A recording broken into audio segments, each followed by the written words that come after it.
This is Cydni. And I'm Sher. And each week we get together to share with you a message of hope. It is through our own study and our personal experiences that we offer the reminder to not only seek the light, but be the light. You can find peace, and there is hope. And as long as one of us is slightly caffeinated, there will be laughter. Today's episode is a challenge review. And we're so glad you're here. I'm forging my way through the tip top. I'm living my life through the drip drop. All right, Cydni. So today's episode is going to be a little bit different because I decided to go to the emergency room over the weekend. It's going to be a little shorter, more about challenges. Because, we all need to get away sometime. Yeah, it's true. And the struggle is real. Yeah, actually, this week we went on a bike ride and Titus was worried because I went by myself for some of it because I dropped them off somewhere and then I came home by myself. And he said, I was thinking about it and I feel a little bit nervous that you were out on a bike alone, Mom, because what if you got kidnapped? And then he said, wait, if a mom gets kidnapped, it's not called kidnapped because if a kid gets kidnapped, that's called kidnapped. But if a mom gets kidnapped, what is it called? And I said, oh, that's called a vacation. And he was like, good one, Mom. Like, no joke, but it is. So it sounds like you just needed a vacation. I needed a vacation. You just needed some attention. And vacations are expensive. That was an expensive vacation. I am glad you're okay. Yeah, me too. Thank you. And I won't share what happened to Sher because she won't let me. But we will. We'll talk about it. Yeah. But here you are. Mm-hmm. God is good. For real. Life is good. God is good. So we will get to that. But for now, we're going to, like she said, do a little bit of a different episode, shorter, maybe sweeter, maybe not. But we're going to try anyway. We're going to put forth effort. So we're glad you're here. Today, we are talking about some of the challenges that we have extended at the end of every episode. The idea of offering challenges is to work on our weaknesses and face them before they come after us. It's actually a Jordan Peterson idea. He says to face your demons or face the dragon on your own terms. If you do that, you at least have some say in it and you at least are the one in control knowing what's happening. I preferred to run from the cave, run from the dragon, run from the monster. That was my personal preference. I thought if I just kept layering it behind maybe sarcasm and other things, Maybe it would become your pet dragon. Yeah, it's true. We became best friends. Jordan Peterson says, go slay the dragon. And I say, but Jordan, what if I become friends with my dragon? What if we get to know each other and we're comfortable in the lies and the pain and the discomfort? What then, Jordan? What do you have to say to that? But he does have something to say to that. He says that if you do not go face the dragon will come and get you. And if the dragon comes to get you, there's going to be a battle and it's going to be brutal and you're going to get wounded. And I say, if you do face the dragon, there's going to be a battle, you're going to get wounded and it's going to be brutal. So either way, but at least you're making the decision and you're in control. And the idea of accepting the challenges is that we are saying, do some of these self-improvement things. Because challenges are going to come. If you say, hey, I'm going to take this on by myself, it doesn't mean that God's going to say, looks like she's got it under control, so let's not give her any challenges. Because if anyone learned that this weekend, it's Sher, that the challenges, they're going to come. They're going to come. Yeah.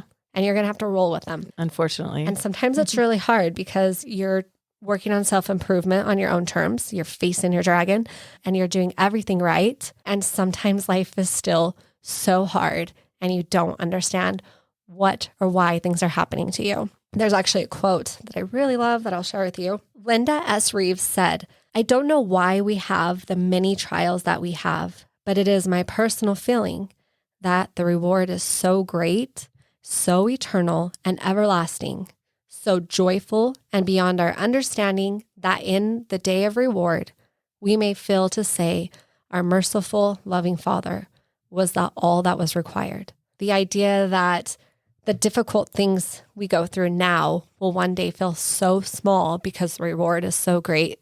I find comfort in that. And if it's a lie, then lie to me. I'll take it. Yeah, me too.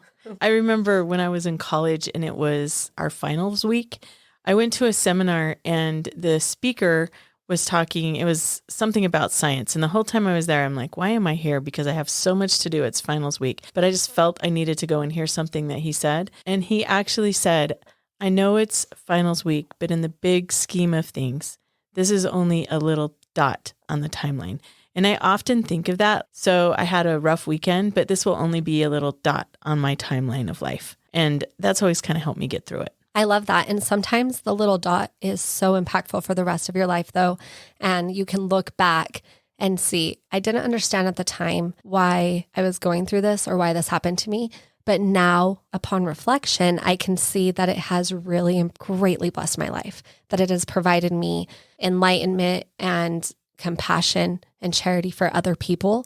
Because I have gone through this, I now understand what it feels like. And one of our friends, he said he had never in his life dealt with depression until he was in his 60s. And then he went through it pretty severely. And he said his whole life he thought he had been compassionate towards people who struggled with depression.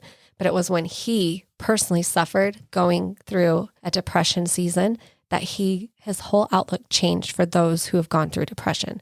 Sometimes we go through very difficult things to help us be better to those around us, to open our perspectives and our mind and our hearts, because we now see and feel what it feels like to go through those things. So those little dots, maybe little dots, but we carry the experience and the learning for the rest of our lives. Yeah, I agree. The idea we have with the challenges also is an idea of growth. We feel like if we take on the challenges and improve, that we can, on our own terms, grow the way that we want, that we can grow into character that we want to have as well.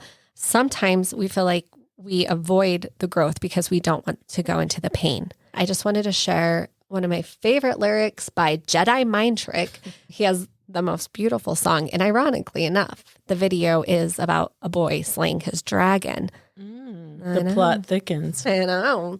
But he goes and he faces it. But first he runs away and then he faces it. Not to give any spoilers, but you have to watch it to see what happens. But the lyrics are so beautiful. I'll just read a small portion. He says of pain. Embrace the pain, boy. It's good for the soul. You face the pain and see it could make you whole. Ignoring the pain will make you hurt someone else. So go towards pain. It's a gain for the self. Pain isn't bad. It can make you feel free. It isn't life-threatening to make me feel me. The whole song is beautiful. Now, from my personal experience of running from the cave catching me and destroying my whole existence for a few years, but then deciding to go ahead and be like, whatever, I'll face the freaking dragon, whatever, I'll do it. I did embrace the pain. And I love so much from this that several parts. It says, ignoring the pain will make you hurt someone else. I feel like probably my marriage suffered the most from me not facing the demons from my childhood because I just tried to hide how I was actually feeling.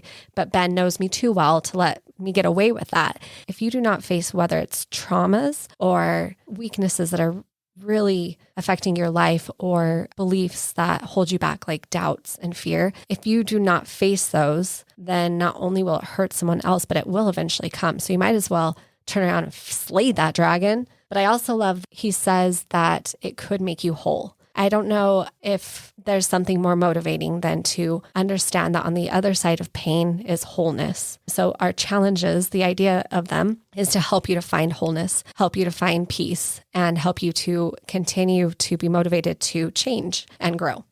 Jordan Peterson also has another idea when it comes to improvement. And his idea is to ask yourself, how do you improve? What do you need to improve? And the idea is that if you were to be sitting in a room and look around, if you asked yourself, what could I do right now to improve this space? You will have an answer come to you. You'll look around and you'll say, I could fix the stack of papers. Fix the light. Fix the light that's in here. Driving me crazy. Is it still driving you crazy? Not as much, but yes, it's driving me crazy. Okay, well, see, we're going to go into the cave and we're going to fix the light. We're going to face it, even though it's already here facing us. The light's not bothering me. So this idea of looking in a room and looking what needs to be fixed, he said that the answer will appear to you. And I thought of a time recently, very recently, while you were doing a vacation in the hospital. We were having our own little sickness. Every day someone was sick and staying home from school. By the end of the week, I stood in the kitchen and I thought to myself, how the heck am I going to clean this? It is so messy. Every part of the counter had something on it and I just felt a little too overwhelmed. So I just stood there, obviously, and felt sorry for myself and had no idea what to do. That's a good go-to. Thank you. Total defeat. Keep listening to us. And then it came to me that I probably should empty the dishwasher first because I can't put anything else away until the dishwasher is emptied, which is the worst when the kitchen's a mess, but hidden deep in the dishwasher is another chore that you have to do, which is emptying it, which I think is the worst chore. One of them. I have a list of several worst chores. But I thought, okay, obviously we start with the dishwasher. Then it came to me with Jordan Peterson's thought of asking, what can I do to improve this space? So often what we need to do to improve the space is start on the inside. I had to start with the dishwasher and empty out stuff before I could put anything else in there. And that sounds easier than it is. But if you are talking about yourself, we really have to start on the inside and clean out what needs to be cleaned out. And then you could put what you want back in, which kind of works for an analogy, but then also you are putting dirty dishes into the dishwasher. So be careful about what you're putting back in. Don't put those dirty dishes in you. But you take out and you clean up your space. He says, ask yourself, basically, what do I need to do to improve this space? Meaning you. And the answer will come. You know what you need to do to improve yourself. The only question really is, are you going to do it? But what we have found with our challenges is the biographies we've read, the motivational speeches we've listened to, they are always so often such small and simple tasks. President Uchtdorf said, do you want to change the shape of your day? Change this hour. Change what you think, feel at this very moment. We have found in one of our first challenges, it was also a very simple task. See if you know where I'm going with this, Sher. It was by Admiral William McRaven. He said, if you want to change the world, make your bed. That's right. Thank ding, you. Ding. And it's such a simple task. His thought behind it was that if you accomplish one simple task, then you will be able to accomplish another simple task. Now, I will give an update first because I know everyone's dying to know, do the bears make their bed? But here's the truth. It's Ben's fault. Way to just push that right on off. Okay, next one. Just kidding. Really, though, I get up. My son, he's very motivated right now. Has nothing to do with being 13 and interested in the ladies, but he wants to go to the gym every morning. So we've been getting up at 5:30 to go to the gym, which I'm really proud of him. That's pretty awesome at 13 because I'm older than that. And I don't want to do it, but I want to be a good mother. So we're going. But I've learned that a lot of days I don't make the bed in the morning because Ben's still sleeping and that would be rude to make the bed while he's sleeping. So I learned one, that Ben doesn't listen to my podcast because he's not making the bed, which we'll discuss privately in our therapy counseling session. Just kidding. And then the other thing I learned is that it is true on days that I do make the bed, I have every time said my morning prayer. And it is a true shaping of the day that if you accomplish one small task, you accomplish another one. And the days are better when the bed is made. Now, there are times that I make the bed at the end of the day to ensure that I get more blanket than him. So I say my night prayer. But it needs to be improved. But I do believe that it is very helpful to do. How have you been doing?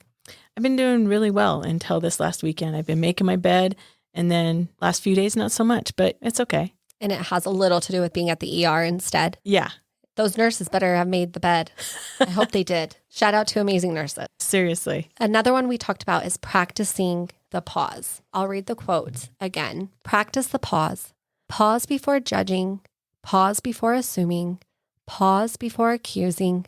Pause whenever you're about to react harshly, and you'll avoid doing and saying things that you will later regret. I love this one. It's become part of my life. I try to pause all of the time before I react.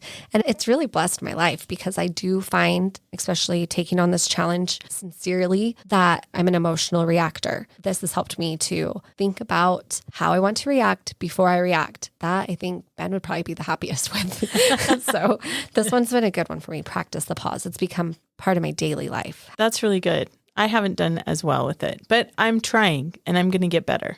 And it says, practice the pause, not perfect the pause. Amen. Amen. That is another one that we are working on improving. Well, I'm doing better than you, but whatever. We're suddenly keeping score. It's 1-1.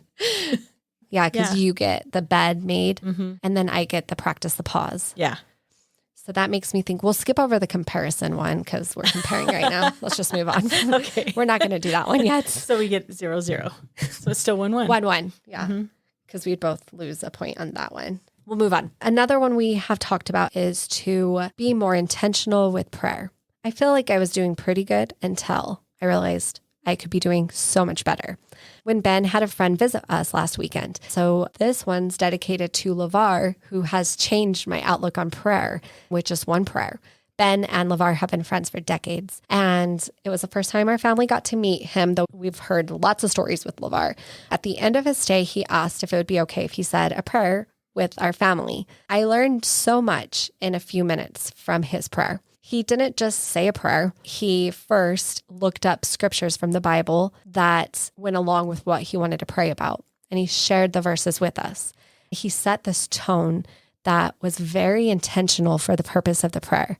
He set the tone of the promises are here. God has said this. His prophets have said this. Can we come together and agree that we have faith to believe what God has said and what the prophet has said concerning this? And my kids were like, yes, sir, we can. And then he offered a beautiful prayer. And the prayer was so beautiful and so intentional that I realized that I need to pray better. And that it didn't just affect me, but all of my children at different times in the next day mentioned LeVar's prayer. Titus said to me, LeVar wasn't just praying when he prayed. He prayed when he prayed. He said it didn't feel like he was asking for things. It felt like he was pleading for things. It felt like he was really talking to his father when he prayed. And it made Titus want to be better when he prayed. And also me, that it reminded me of a time in seminary when this girl that I never had met and probably never saw again, not that I ditched seminary after that, but maybe I did. But she prayed and it felt like angels were there. It felt like I could open my eyes and see Christ. She was praying with so much intent and it made me feel like I could pray better. So where I thought I was doing a good job, I have been reminded that I could do better. And it didn't make me feel shame or guilt or like I wasn't doing a good enough job. It made me feel like there was so much more power available to me that I could and should work on receiving. It was a beautiful experience. So thank you. That's really awesome. I feel like I wasn't doing so great in that category, but the last few days, I feel like I've prayed with a lot more intent. So, there's the silver lining. ER visits will do that. Yeah. They'll bring the prayer out of you. Yep. I also prayed a lot this weekend. So it was timing was great. That LeVar came first and then your vacation came second. We're going to go over two more that we have talked about. We have suggested turning your weaknesses into strengths. And sometimes you need a friend to point out what your weaknesses are, which also happened recently. I'm here all day, every day. Cher pointed out my weakness. And I did not agree with her, obviously. But she said, well, you're a perfectionist. And I said, I am not a perfectionist. I am not good enough to be a perfectionist. I don't have my stuff together good enough to be a perfectionist. People who are perfectionists are good at everything. And I'm not good enough. And she's like, okay, there you go. Why don't you just listen to what you just said? She had a really long list of things that made her not a perfectionist. I know. I was like, my hair's not long enough. My eyebrows have never grown out since the 90s. That's not what she said. And then it came to me that all the things that I haven't done yet because things are not perfect. When I'm like, Cher, we should have a social media page. That would be good and the thing to do. But we can't do it yet because things are not perfect. I am not prepared enough for this podcast today. Could we do it another day? Because not only do I procrastinate, but I'm a perfectionist and also I have ADHD. So don't go into that cave of chaos. Oh my gosh. Okay. So the idea there is that we hopefully have good friends that will point out our weaknesses.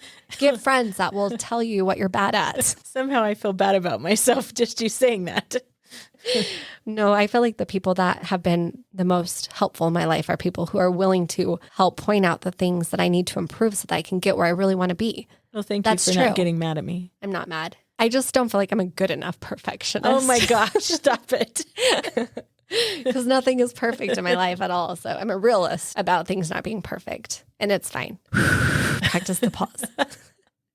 Another one we talked about is one of my favorites is the learning bucket list, that we have bucket list to go and do wonderful things and see wonderful places. But do you have a bucket list of things you want to learn? I've really loved this one. I've slowly added things and then taken them off if they're not working out the way that I want them to be. Like if they're not perfect, I take them off my list. But if they're doable, then I keep them on my list. Just kidding. I have no comment about that. One thing I added to my list, though, is to improve my vocabulary. So I downloaded a vocabulary app. I've only looked at it once, but I did put some effort in. I don't remember the word that I looked at, but I did download an app that will teach. I had to pay for it too because I was very serious in the moment about it. So it's a paid for app. So it's there. It's on the list. And I have a desire and I have a goal in my head. I think they said to have a partner with your learning bucket list so that you actually accomplish it. I should do that part. We should probably help each other with that part. Yes. So stick around because I'm going to have a more extensive vocabulary. I can't wait. And then the podcast episodes will be great. That was solid. All right. So as we challenge ourselves to make better challenges for you, we do challenge you to change the shape of your day. Like President Uchtdorf said, if you want to change the shape of your day, change this very hour. Change what you think, feel, and do in this very moment. We challenge you to do simple tasks like making your bed. We challenge you to be more meaningful and intentional with your prayers. We challenge you to face your weaknesses, even if it's with a friend's help, and make them your strengths. And we challenge you to continue to learn more and to grow more and to face the pain that's in your life. And we are so glad that you're here this week. Have a good week. And thanks for being patient with us this week as we roll through life's punches, because it hit me really hard this week. Have a good week. I'm forging my way through the tip top. I'm living my life through the drip drop. When eternity's plan, I just can't stop. I'm making my way through the drip